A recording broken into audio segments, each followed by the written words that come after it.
What is up, you guys? Welcome back to my channel. I am very excited to bring you another episode of Get EMFORMED today.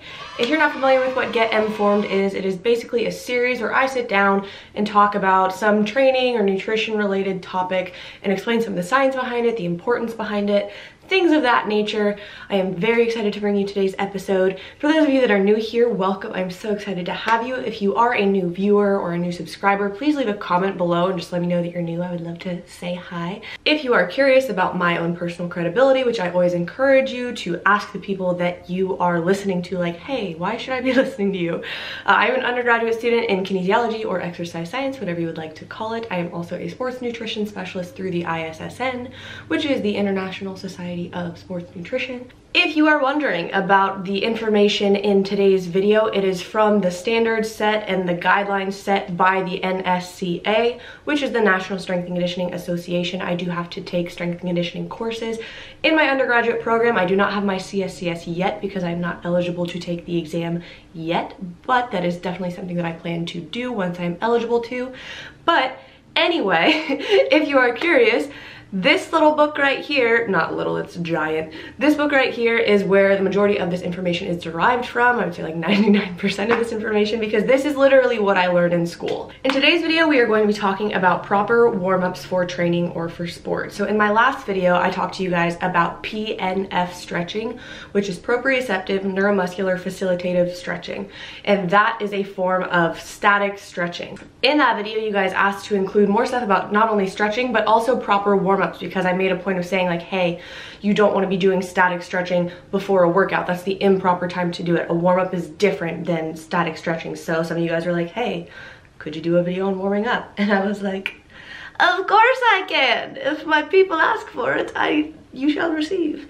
So today we are going to be talking about warm-ups. What does a proper warm-up look like? What are some of the benefits of a proper warm-up? So let's get into it. I did try and film a little bit of my dynamic warm-up for a lower body day. Unfortunately, my camera died midway through, so it took us through the first two phases of my warm-up, or at least part of it. And so there will be some video overlay in those clips, but unfortunately, I was not able to get all of it. I'm sorry, I'm a bad YouTuber. But I included some of my favorite dynamic movements for lower body, and hopefully that helps keep it a little bit less monotonous than just sitting here and watching my mug. So the warm-up is an integral part of any strength training program, any sport-related program. The main goal or purpose of a warm-up is to prepare the athlete both physiologically and psychologically for the activity they're about to perform, whether that's a strength training session or a game. A lot of people, especially just, you know, your average gym goers, even bodybuilders do this. I'm not sure if powerlifters do this because you would not be able to lift very much weight if you did this, but a lot of people, they just go into the gym and they skip their warm-up and they jump right into whatever they're about to do that day. And I would just like to strongly advise against that, and I think I will make a fairly convincing case as to why.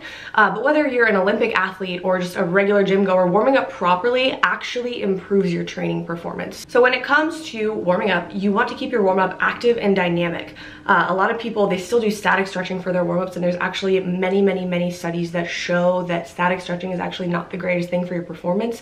It decreases your training performance, your force production, your reaction time, and your speed. So it's just in your best interest to save that for the end of the workout, for the cool down. But let's get into some of the benefits and reasons for a proper warm-up. So first and foremost, it's temperature related. It's called a warm-up. Part of the actual literal purpose of doing a warm-up is to warm you up or to heat you up. Raising your internal body temperature not only prepares your joints, your muscles, your tendons, your ligaments, all of that for physical activity, but it could also help you burn more calories per workout, and it's just a very important part of your actual workout itself, is getting your body ready. All of these things that I'm talking about have been backed by scientific studies, so I don't want to be redundant and say research shows or studies show. Just general assumption. Unless the NSCAA is lying to me, I really don't think they are, because they are a very trustworthy governing body. But this is stuff that has this is all current scientific information. But you will get faster muscle contraction in your agonists and your antagonists. You will have better rates of force development and reaction time. So in terms of force development, if you can produce more force in your workout, you are automatically doing more work. Work equals force times displacement. So automatically, if you increase force, by default, you increase the work you have done. And in the context of athletics, increased reaction time, that is a huge marker of better athletic performance. Like, take a look at Olympic lifters. The Olympic lifts require very quick reaction time. They are very quick movements, change of direction in sports, you know, like cutting and all that in sports like basketball and rugby and football. So increased reaction time is a marker of better athletic performance. A proper warm-up will also give you improved muscular strength and power. It'll give you increased blood flow to the muscles you are working. And another really important one is it better prepares you psychologically for the activity that's about to take place, whether that is a lift or that is a game, whatever it is. Obviously, you are functioning at a different level physiologically and psychologically when you are training or when you are competing.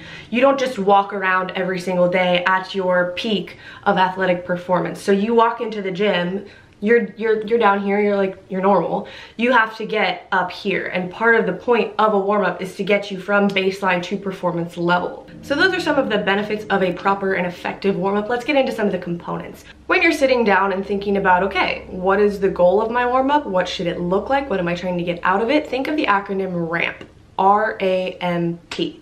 So R stands for raise, AM stands for activate and mobilize, and P stands for potentiate. So I'm going to go through and break down each one of those letters in the acronym. So the R for raise, this is the raise phase or the general warm-up phase. This is usually about 5 minutes of aerobic activity like the elliptical, walking, jogging, jump roping, cycling, whatever your low intensity cardio of choice is. Basically what this does, it raises your heart rate, it increases your blood flow, your temperature, gets you sweating, increases your breathing rate, all to prepare you for activity. That's part one of your warm-up, is that raise phase or the general warm-up phase. So then phase two is activate and mobilize. So this is where we start differentiating between static stretching and what is actually a dynamic warm-up. So static stretching, like I said, is okay after a session or a game or a practice, but as part of your warm-up, you want to keep it dynamic. This is because one of the main goals here with activate and mobilize is to get the working muscles going through a full range of motion. That means you want to be moving your muscles in the directions and planes of movement that you would use in your training session.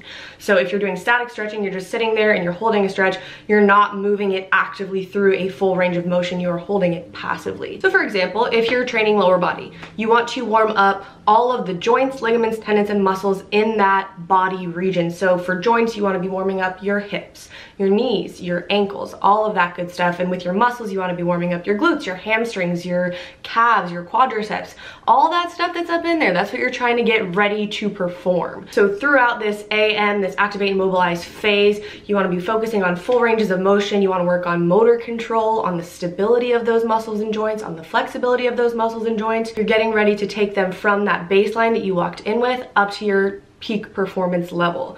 Also, in terms of active versus static stretching or dynamic versus static stretching and dynamic warm-ups are going to help keep your body temperature elevated. So that was the whole reason we did the raise phase or the general warm-up phase, was to increase that core temperature, get heart rate up, get breathing rate up. If you go and do static stretching, you're just gonna let that come back down. And another thing, long story short, active and dynamic movements, they translate over more into the movements that you're actually going to be doing in sport, whether that's an actual sport like football or soccer or basketball or volleyball, or you're just lifting. You know, you don't, when you're on the field or when you're in the gym lifting, you're not just like sitting there in a butterfly. It's not how it goes. That's not how it goes whatsoever. Sport and strength training, they are very dynamic activities, so the warm-up should mimic that. And so active and dynamic stretches, movements, all of those, that is actually going to mimic what you are doing in your actual workout far better than static stretching. All right, so the last phase we're going to talk about here is the potentiation phase. Potentiation relates to warm-up specificity, but also relates to the intensity of the workout you are about to do or the sport activity you're about to do. Think of this as the final piece in getting you from that pre-performance level of intensity all the way up to your peak performance level, the level required of the work that you're about to do. So for example, if you're about to max out on a back squat, you are asking more of your muscles, your joints, your tendons, your ligaments, your nervous system, all of that. So your joints need to be ready for more impact. Your muscles need to be ready to bear a larger load. Your nervous system needs to be more aptly prepared to work at a higher intensity. So potentiation in terms of activities that you can do for potentiation, This is largely more sport specific, so more sport related. It's really important for high power output sports like rugby or sprinting. So they are going to have the potentiation phase for those sports is going to be very specific to that sport. But in the context of strength training and lifting, this phase could include things like some explosive plyometric drills.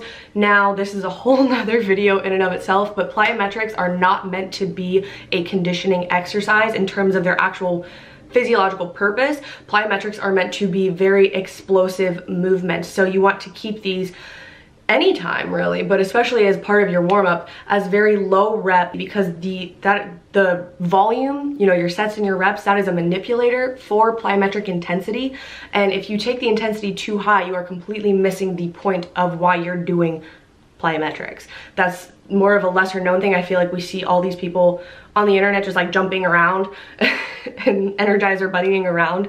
That was one of the first things I learned when I worked at Next Level a couple years ago, was that that is actually not the technical purpose of plyometrics. Plyometrics are meant to be a very explosive thing. So as far as strength training, your potentiation phase could include something explosive like plyometrics, or simply using lighter loads of what you're about to do and lifting it in an explosive fashion. So something like speed squats, or just doing, you know, obviously it's very important, you don't just jump right to your max with your back squats. So for example, how I warm up for back squats is I'll take around 50% of my working weight for that day, do 12 reps, do 10 reps, trying to make them really fast, really efficient, really well done mechanically, but definitely focusing on that speed and that drive. Then I'll do 4 at about 75%, then I'll do 1 at about 90%, and then I get into my working weights. But that warm-up phase helps to fully prepare me. It takes me like, when you're at when you've gotten through A and M, you're like right about here. It takes you from like here to up where you need to be to fully go and just go hard. Hard in the paint. Hashtag no days off. No, you need days off. You definitely need days off. But again, yes, if you're going to incorporate plyometrics in your workout, you want to keep them lower rep and focus on the explosiveness of the movements themselves, not just jumping up and down like a bunny. You know what I mean? Now, obviously, if you're just doing something like pop squats or things like that, like whatever, but especially if people do things like box jumps, I cringe every time I see people doing box jumps like for reps, and they jump up and they jump down and they jump up, then I'm just like, no! Yeah. But people are gonna do what they want. But anyway, if you learn from me, just do some like 3 sets of 5 is on some box jumps, like, and focus on the explosiveness, focus on the power, get a really short eccentric, so a really short phase where you're bending. This is a whole nother video, Emily, stay with it. All right, you guys, so warming up effectively ensures that you lift and perform safely, and also that you're performing at the peak of your performance ability. I think all of us want to get absolutely everything that we can out of our training sessions. So if you're skipping your warm-up, you're probably not. Just a little secret. If you guys did enjoy this video, please leave a comment below and let me know. I hope you loved it. I hope you learned something today. I hope you learned how to construct your own warm-up. That's kind of my goal with this. My goal always is, whether it's with my one-on-one clients or whether it's with you guys, is to not just tell you what to do, not just say, hey, do this many reps of this exercise, do cardio for 5 minutes, like do this. It's I want to give you the tools to create your own effective warm-up, and one that works for you, one that takes you from your A to your B, instead of just saying, do this. It's like the whole give a man a fish, he eats for a day, teach a man a fish, he eats for a lifetime type thing. That's my goal here, is to empower you with the tools to create your own setup that works for you. So that is it for today. I love you guys so much. Thank you so much for watching and for all of your unending support. It means the world to me, and I will see you in the next video. All right, love you so much. Bye.